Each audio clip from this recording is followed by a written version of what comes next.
Hello friends, welcome back to my channel. I am Suraj Shah and you are watching study by Suraj. तो आज हम करेंगे class 11 की history का चैप्टर 11 आधुनिकीकरण के रास्ते। इस चैप्टर की वीडियो मैंने पहले ही अपलोड कर चुकी है। ठीक है, आज हम करेंगे इसके इंपॉर्टेंट क्वेश्चंस के बारे में जो कि एग्जाम में पूछे जाएंगे। ठीक है, तो आइए वीडियो स्टार्ट करते हैं।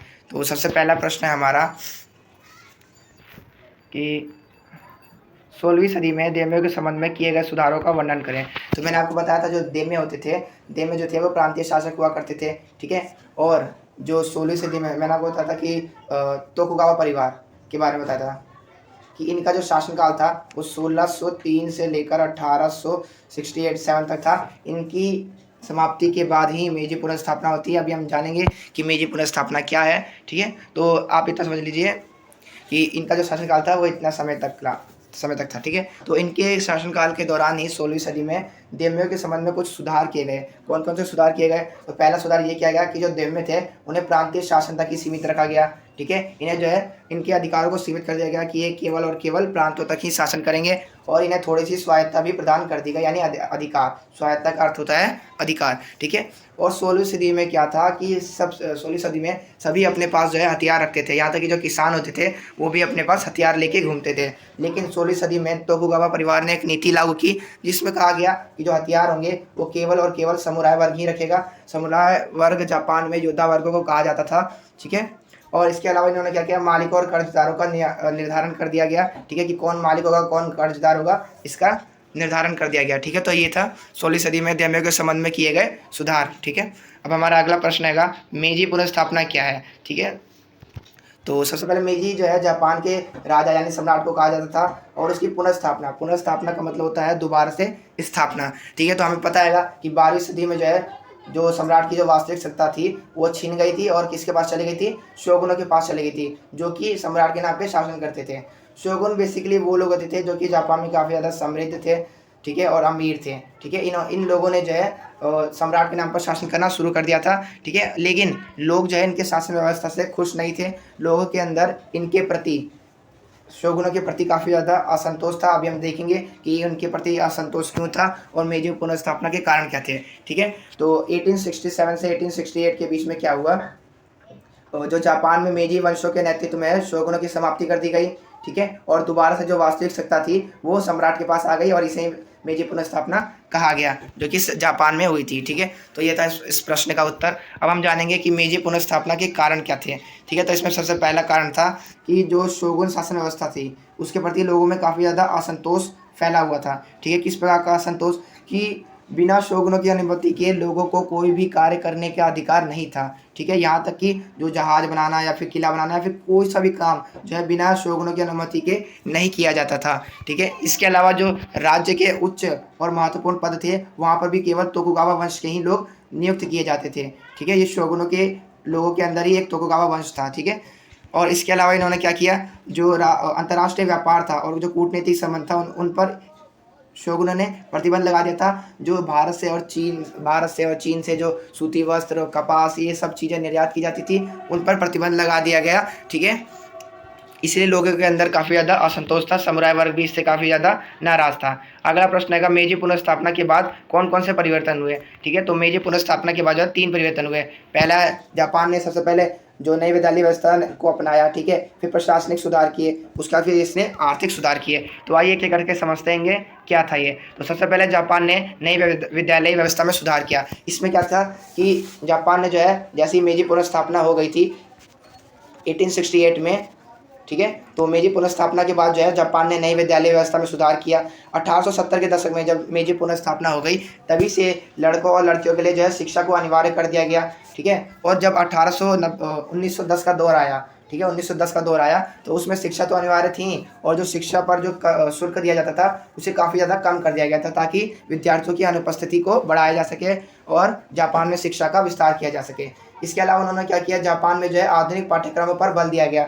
आधुनिक पाठ्यक्रमों पर बल दिया गया, इसमें क्या था कि जो जापानी शिक्षक थे और जो युवा थे उन्हें जो है विदेशों में भेजा गया, पश्चिमी देशों में भेजा गया, ताकि वो वहाँ की संस्कृति को, वहाँ की टेक्नोलॉजी को सीख कर आए और जापान में उसका विस्तार कर सके ताकि जापान का विकास हो सके। इसके अलावा उन्होंने क्या किया, जो जापान के पुस्तकें थी, पाठ्य पुस्तक थी, उसमें बच्चों को ये पढ़ाया जाने लगा कि माता के पिता के प्रति कैसा व्यवहार करना चाहिए, बड़ों के प्रति सम्मान जैसा व्यवहार करना चाहिए, उनके अंदर राष्ट्रवाद की भावना और अच्छा नागरिक कैसे बना जाए, इन सब की शिक्षा दी जाती थी। इसके अलावा जापान ने अपनी नैतिक संस्कृति को नहीं भुलाया, उन्होंने अपनी नैतिक संस्कृति का भी सम्मान किया और जापानी पुस्तकों में जापान के इतिहास के बारे में पढ़ाया जाने लगा। इसके अलावा इन्होंने कई शिक्षा मंत्रालयों की भी स्थापना की थी। ठीक है, तो ये थे जापान में विद्यालय व्यवस्था को लेकर किए गए सुधार। अब हम जानेंगे कि प्रशासनिक सुधार कौन कौन से थे। ठीक है, तो जो भी बच्चा 20 वर्ष से अधिक आयु का हो जाता था जापान में, उसके लिए सैनिक शिक्षा अनिवार्य कर दी गई थी। इसके अलावा सैनिकों के लिए जो है आधुनिक हथियारों का प्रयोग किया जाने लगा जापान में। पर्याप्त राजस्व की व्यवस्था को अपनाया जाने लगा जापान में। ठीक है, और जो सेना थी और नौकरशाही थी वो सम्राट के प्रति उत्तरदायी बनी। ठीक है, फुकोकू क्योहे की नीति का अनुसरण किया गया। फुकोकू क्योहे की नीति क्या था, इसके अंतर्गत जो है समृद्ध राष्ट्र, मजबूत सेना और राष्ट्रवाद को जो है ज़्यादा जापान में महत्व दिया गया ताकि जापान का विकास हो सके। ठीक है, और जो सेना थी, नौकरशाही थी और सम्राट, इन तीनों के द्वारा जापान की सत्ता का संचालन किया जाने लगा। तो ये थे कुछ प्रशासनिक सुधार। इसके अलावा जापान में जो है आर्थिक सुधार भी हुए। आर्थिक सुधार में क्या था, जापान ने कृषि पर कर लगाने शुरू कर दिए, जिससे जापानी सरकार को धन इकट्ठा होने लगा जापानी सरकार के पास। ठीक है, इसके अलावा इन्होंने क्या किया, पहले रेलवे लाइन बिछाई। ठीक है, जो कि 1870 से 1872 के बीच में टोक्यो से योकोहामा के बीच बिछाई गई थी। और जितने भी उद्योग थे, जैसे कपड़ा उद्योग हो गया और अन्य उद्योगों के लिए जो आवश्यक मशीनें थी, उसे पश्चिमी देशों से मंगाया जाने लगा, क्योंकि पश्चिमी देशों में जो टेक्नोलॉजी काफ़ी ज़्यादा विकसित थी। ठीक है, इसीलिए। और जो स्कूल थे, विश्वविद्यालय थे और उद्योग थे, उसमें जो है आधुनिक तकनीकों का प्रयोग किया जाने लगा। ठीक है, जापानी शिक्षकों को, युवाओं को और मजदूरों को जो है विदेशों में भेजा गया, पश्चिमी देशों में भेजा गया, ताकि वो वहाँ से सीख कर आए, उनकी टेक्नोलॉजी को जान कर आए और जापान का विकास कर सके।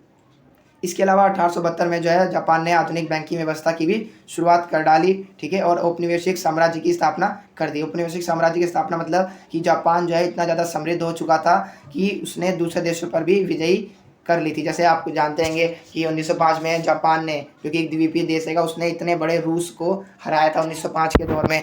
ठीक है, जिस समय रूस का सम्राट जार निकोलस द्वितीय था। ठीक है, अब आपको कमेंट में ये बताना है कि कोरिया को और चीन को जापान ने कब हराया था। ठीक है, मैं आपको बता दे रहा हूँ कि जो चीन को जो है जापान ने 1845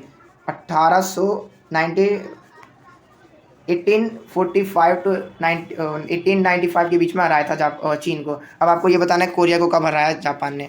ठीक है, अब हमारा नेक्स्ट प्रश्न है, द्वितीय विश्व युद्ध के बाद जापान किस प्रकार एक विश्व आर्थिक शक्ति के रूप में उभरा। तो आप जानते हैं सेकेंड वर्ल्ड वॉर जब हुआ था तो उसमें जापान की पराजय हुई थी, क्योंकि जो अमेरिका था उसने परमाणु बम का द्वितीय विश्व युद्ध में उपयोग किया था और जापान के हिरोशिमा और नागासाकी पर उसे छोड़ा था। ठीक है, जिससे जापानी अर्थव्यवस्था काफ़ी ज़्यादा टूट गई थी। ठीक है, और अमेरिका के नेतृत्व में जापान का विसैन्यीकरण कर दिया गया। इसका मतलब ये था कि जापान में अमेरिका ने ये कहा कि अब जापान जो है द्वितीय विश्व युद्ध में हार चुका है, अब उसके ऊपर वो जो है कभी भी सेना नहीं रखेगा, विसैन्यीकरण कर दिया गया। फिर ऐसे में जापान ने कहा कि अगर हम सेना नहीं रखेंगे तो हमारी सुरक्षा कैसे होगी। तो अमेरिका ने ये कहा कि तुम्हारे देश की रक्षा की जिम्मेदारी जो है हमारी होगी। इसलिए आज जापान में जो है जितने भी सैनिक हैं वो अमेरिकन सैनिक रहेंगे।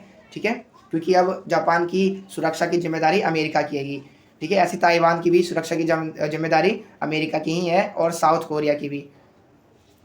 और इसके बाद क्या हुआ, द्वितीय विश्व युद्ध के बाद में जापानी अर्थव्यवस्था काफ़ी ज़्यादा टूट गई थी। फिर उसने जो है जापान ने एक नए संविधान का निर्माण किया, जिसमें उसके संविधान के अनुच्छेद 9 में कहा गया कि युद्ध का राष्ट्रीय नीति के साधन के रूप में उपयोग नहीं किया जाएगा। और बड़ी कंपनियों के एकाधिकार की भी समाप्ति कर दी गई थी जापान में। फिर जापान ने जो है सभी पार्टियों का जो है राजनीतिक पार्टियां थी जितनी भी जापान में, उन सभी का पुनर्गठन किया और प्रथम चुनाव जो है हुआ 1946 में, जिसमें महिला मताधिकार दिया गया था। ठीक है, अब युद्धोत्तर चमत्कार क्या था कि इन सब के बाद द्वितीय विश्व युद्ध में जापान की अर्थव्यवस्था पूरी तरह से टूट गई थी, लेकिन फिर भी जापान ने अपनी अर्थव्यवस्था को संभाला और अपनी अर्थव्यवस्था का पुनर्निर्माण किया। ठीक है, और इसको हम इस प्रकार से देख सकते हैं जब 1964 में जापान ने टोक्यो ओलंपिक का आयोजन किया था। ठीक है, और विश्व के सामने जापान ये सिद्ध करने में सफल रहा कि जापानी अर्थव्यवस्था पूरी तरह से विकसित हो चुकी है, इसीलिए जो जापान है वो विकसित देशों की गिनती में आता है। इसके अलावा जापान ने बुलेट ट्रेन का भी जाल बिछाया 1946 में। 1960 के दशक में जो औद्योगिकरण के कारण जो पर्यावरण पर जो दुष्प्रभाव पड़ रहे थे, उस पर सबसे पहले 1990 में जापानी सरकार ने जो है कठोर कानून के द्वारा पर्यावरण पर नियंत्रण कायम किया। ठीक है, और इस प्रकार जो है जापान एक विश्व आर्थिक शक्ति के रूप में दुनिया के सामने उभरा। ठीक है, तो ये था इस प्रश्न का उत्तर। अब हम करेंगे अगला प्रश्न। अगला प्रश्न है डॉक्टर sun yat-sen कौन थे। तो मैंने आपको बता रखा है कि डॉक्टर sun yat-sen जो थे 1911 में डॉक्टर sun yat-sen के नेतृत्व में ही चीन में गणतंत्र की स्थापना हुई थी। ठीक है, और sun yat-sen को जो है आधुनिक चीन का संस्थापक भी माना जाता है। इन्होंने 3 सिद्धांत दिए थे। हमें क्वेश्चन में ही पूछा गया है कि इनके 3 सिद्धांत कौन कौन से थे। ठीक है, तो इन्होंने 3 सिद्धांत दिए थे। कौन कौन से सिद्धांत दिए थे? पहला सन, मिन और चुई। ठीक है, ये चाइनीज नाम है, इसका मतलब होता है राष्ट्रवाद, गणतंत्र और समाजवाद।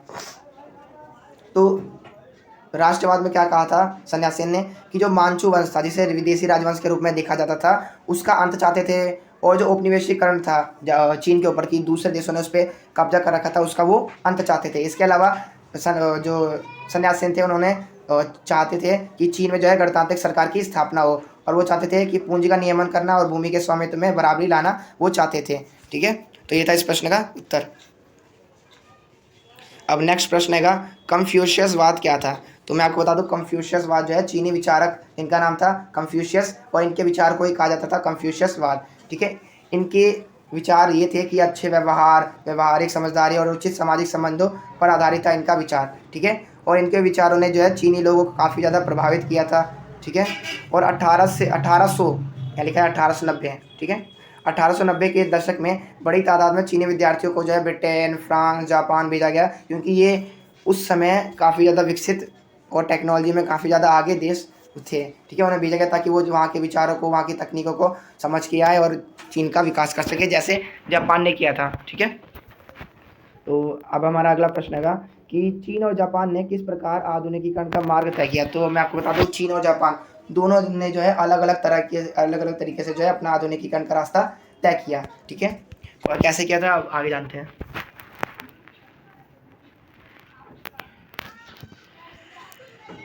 अब चीन ने किस प्रकार अपना आधुनिकीकरण का रास्ता तय किया। तो जो चीन था, अगर चीन के इतिहास की बात की जाए तो चीन जो है वो जापान का और पश्चिमी देशों का गुलाम हुआ करता था, उपनिवेश था। ठीक है, लेकिन जब 19वीं 20वीं सदी का दौर आया तो चीन ने अपने आधुनिकीकरण करना शुरू कर दिया। उसने अपनी जितने भी पुरानी उसकी प्रथाएं थी, प्राचीन प्रथाएं थी, उनको उसने ठुकराया और राष्ट्रीय एकता के लिए जो है उसने नए विकल्पों की तलाश की, जिसमें कम्युनिस्ट पार्टी, जो कि अभी भी चीन में आएगी, ठीक है, साम्यवादी पार्टी, ठीक है, उसका महत्वपूर्ण योगदान था। ठीक है, और डॉक्टर sun yat-sen के नेतृत्व में 1911 में जो है चीन में गणतंत्र की स्थापना हुई थी। ठीक है, और 1911 में जो जापान ने चीन पर आक्रमण किया और कुओमिंतांग की असफलता के कारण क्या हुआ, साम्यवादी दल का उदय हुआ चीन में। ठीक है, और 1949 में पीपल्स रिपब्लिक ऑफ चाइना की स्थापना की गई। आधुनिकीकरण के लिए चीन में आधुनिकीकरण के लिए 4 मुख्य नीतियाँ जो है रखी गई, जिसमें किस पर बल दिया गया, जिसमें विज्ञान पर, कृषि पर और रक्षा और उद्योगों पर बल दिया गया। ठीक है, आप जानते हैं 1911 की क्रांति जो चीन में हुई थी, इसमें क्या था, जो चीन में अंतिम राजवंश था जिसका नाम था छिंग राजवंश, ठीक है, उसकी समाप्ति कर दी गई और डॉक्टर sun yat-sen के नेतृत्व में चीन में 1911 में गणतंत्र की स्थापना की गई। तो ये था जापान का आधुनिकीकरण का मार्ग। अब हम समझेंगे चीन का था वो, अब हम समझेंगे जापान का आधुनिकीकरण का मार्ग क्या था। तो अगर हम चीन की इतिहास की बात की जाए तो चीन जो है जापान जो है वो किसी का भी उपनिवेश नहीं रहा है। ठीक है, जब जापान में शोगुनों की समाप्ति हुई और मेजी पुनर्स्थापना हुई, तो उसके बाद जापान में कई सारे प्रशासनिक, आर्थिक और विद्यालय व्यवस्था में काफ़ी ज़्यादा सुधार देखने को मिलता है। ठीक है, जब जापान में मेजी पुनर्स्थापना हो गई तो जापान ने एक फुकोकू कियोहे की नीति अपनाई। ठीक है, मैंने आपको बता रखा है फुकोकू कियोहे की नीति का मतलब होता है समृद्ध राष्ट्र, मजबूत सेना और राष्ट्रवाद। ठीक है, इन पर बल दिया गया था इस नीति के तहत। ठीक है, और जिस प्रकार चीन ने जो है आधुनिकीकरण का रास्ता तय करने के लिए अपनी परंपराओं को छोड़ दिया था, वहीं जापान जो है इसके विपरीत था, उसने अपनी परंपराओं को साथ लेकर आधुनिकीकरण का रास्ता तय किया था। ठीक है, और जापान ने जो है अपनी पारंपरिक हुनर और प्रथाओं का प्रयोग करके ही नवीन आधुनिकीकरण का रास्ता तय किया था और अपने जापान का जो है आधुनिकीकरण किया था। इसके अलावा जापान ने जो है शिक्षा प्रणाली में काफ़ी ज़्यादा विकास किया, यूरोपीय विचारों और आधुनिक तकनीकों को अपनाया। ठीक है, स्कूलों, विश्वविद्यालयों, ठीक है, और उद्योगों में जो है आधुनिक तकनीकों का प्रयोग किया जाने लगा। स्टूडेंट्स को, मजदूरों को और शिक्षकों को जो है